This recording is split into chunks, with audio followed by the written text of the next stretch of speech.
Hello guys, welcome back to my channel and welcome back here at Antipolo City here at Our Lady of Good Voyage Church. So bali ito po ay part po ng usual na routine namin ng family ko every time na bago ako babalik sa trabaho ay pupunta po kami dito sa simbahan na to, magdasal, magpasalamat at to ask for guidance, especially traveling.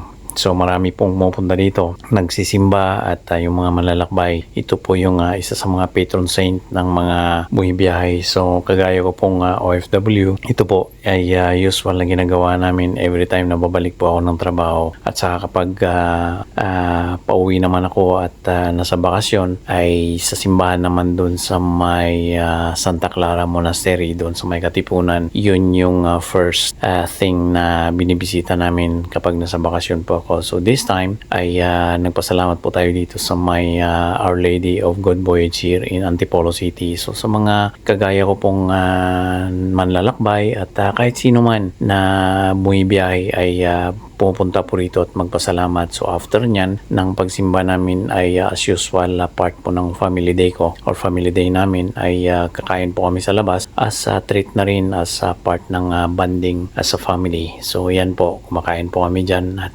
yung mga lutong bahay yung kinakainan namin. So yan lang po guys ang masishare ko po sa inyo. So thank you very much for watching and hope you like this video. Please click like and share para mapanood din po ng iba at kindly drop a comment kung taga saan po kayo para malaman ko kung saan inabot tong video na to. So thank you very much and God bless everyone. Salamat po.